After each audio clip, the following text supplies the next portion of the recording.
Right, hello Whovians, and welcome to a special Who Universe episode here, as we're going to have a chance to do my overview of the 60th anniversary specials. Now, of course, I've waited until now obviously for January to talk about it because, well, we've had a very busy last 2 months of the year, obviously with the 60th anniversary and all the news that was coming out about Shooty Gatwa and the Christmas special. So I thought now that things are calming, yes, things are calming down at this point because obviously there isn't going to be a series. The next series of Doctor Who's not due till May. Gives us some time to catch up and reflect on the 60th anniversary.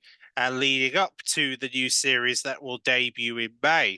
So we're going to have an opportunity to reflect on to reflect on all three 60th anniversary specials that happened this past during November 2023 for Doctor Who's 60th anniversary. Yeah, I mean, obviously where to start is the fact, was it a success? I personally believe it was a success. I believe David Tennant do exactly what he needed to do to bring the show to bring eyes to the show. I mean, the first episode got a lot of views basically within the first night of David Tennant's return. The second episode didn't really get as much interest because a lot of people, some liked it, some weren't so sure about the story. And then, of course, the final episode definitely got a lot more, eyes on because of Shooty Gatwa finally debuting into Doctor Who. Really got people's attention because, yes, we finally were embracing Shooty Gatwa's reign as the Doctor. So yeah, I mean, like I said, the 60th anniversary specials certainly did deliver on what they were intended to deliver and what Russell T Davies wanted to deliver. It certainly delivered on the hype and excitement that Doctor Who needed, especially after what it went through with the Jodie Whittaker run. And yeah, I mean, it's nothing to do with her, the fact that Doctor Who wasn't excited when she was on board. It was basically Chibnall's writing that kind of fell flat. It kind of fell flat very quickly to the point where viewers kind of noticed that it wasn't as good as we all thought it was going to be. And that's what kind of tuned people off. People are now starting to have a lot more, seem to obviously have a lot more interest in Doctor Who because of Russell's writing and the way that he's writing the show right now. Even though there is a couple of controversial, very good. Well, obviously he labels them as good controversial decisions, which I know some didn't like the whole Davros situation in the Children Need Special. But I will say though, Russell definitely has delivered on a lot of things when it comes to the 60th anniversary. He delivered the conclusion to the whole Donna's memory conclusion. He finally found a way to solve that problem, which I think is a really good thing that he finally solved that problem, because that was a problem that a lot of fans were getting annoyed about, was the fact that the Doctor couldn't see Donna again, and the fans wanted that to happen at some point. So this was a great opportunity for him to finally solve that problem so that the 14th Doctor so David Tennant's 14th Doctor can see Donna more regularly and not have to be try and shy away from Donna Noble. At least he can now be a part of Donna's life again, which is good. Also, the fact that we got to see Mel Bush coming back was certainly a favorite for a lot of Doctor Who fans.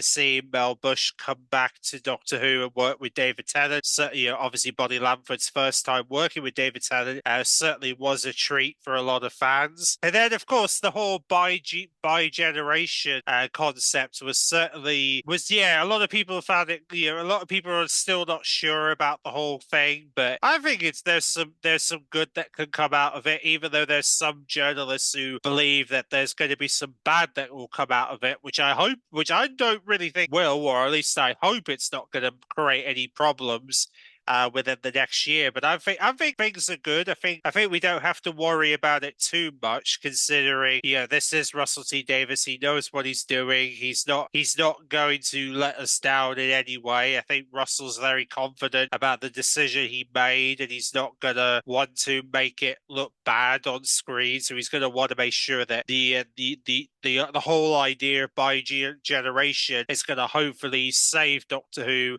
in so many ways, and maybe make things even more interesting for Doctor Who going forward. Now, in terms of favorite episodes, obviously it has to be the Star Beast. The whole Beep the Beep concept was so great to see on screen.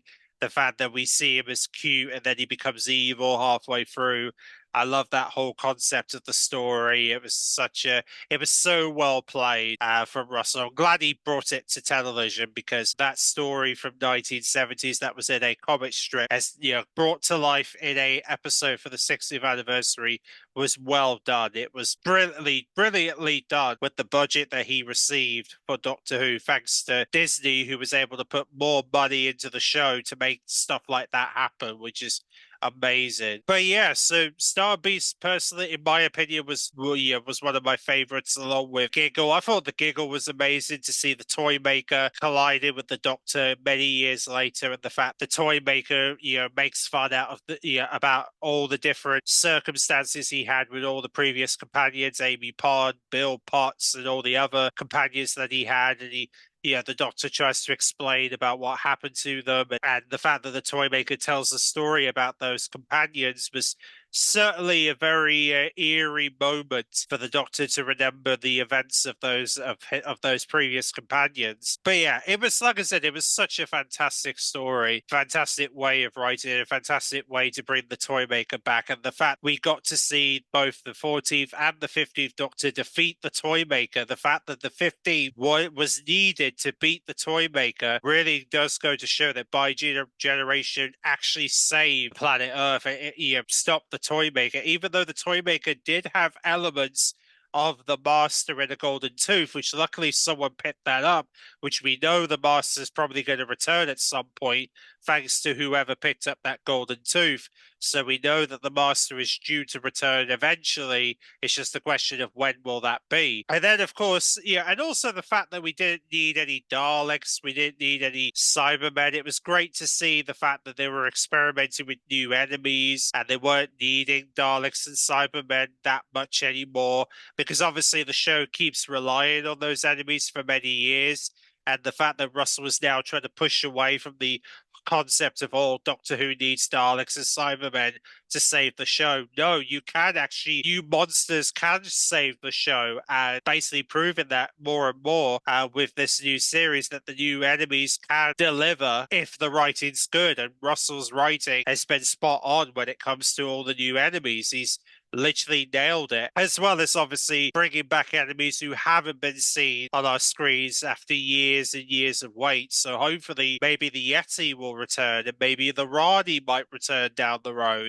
Who knows? But nevertheless, the 60th anniversary specials was absolutely tremendous, and I really enjoyed the whole 60th anniversary celebrations. Like I said, Doctor Who just came back. That's the main thing, is that Doctor Who came back to its Saturday night slot after the last 3-4 years being put on a Sunday, which was really annoying for a lot of Doctor Who fans. The fact we had to see Doctor Who on a Sunday, which was the only reason they put it on Sunday is because they thought it was going to be like The Tourist, and it was going to deliver on the Sunday because of how successful the other dramas that landed on a Sunday have been. Doctor Who just kind of fell flat because it's meant to be a Saturday show, and it turned into a Sunday show for a little bit, and it just didn't really catch on like the fans thought it was going, because the fans missed that Saturday night Doctor Who love that made Doctor Who famous. And I'm really glad that Russell brought back the Saturday night Doctor Who, because Saturday night Doctor Who is where it's at. And if it wasn't for Doctor Who on Saturday night, we wouldn't be,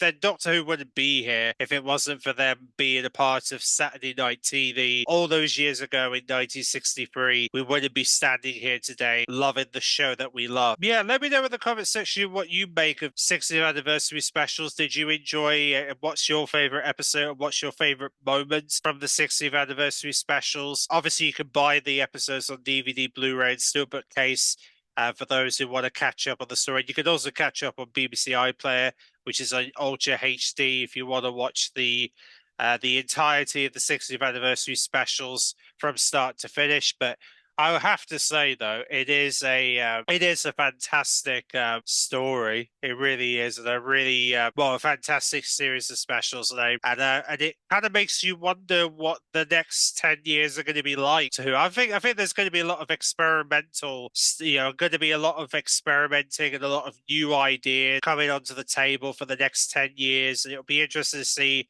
where we're at when it comes to the 70th and see if Doctor Who continues to get bigger and bigger as we get to the 70th birthday of the show, which we know that will be the next big birthday for Doctor Who, of course. But obviously that's still that's still obviously 10 years away from now. But with that said, thanks for watching, and we're going to obviously look at the Underwater Menace animation soon, so definitely tune into that when we do our review of the Underwater Menace newly animated episodes that have come out recently.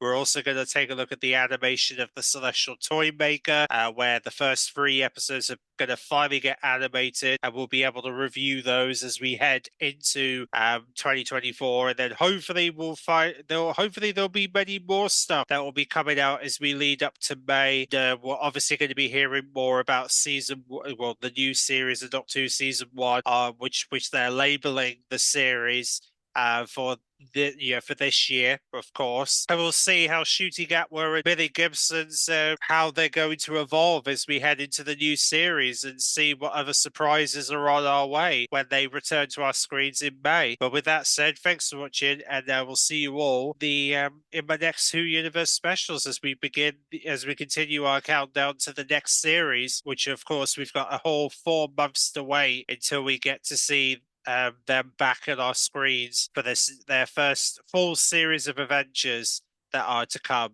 So see you then.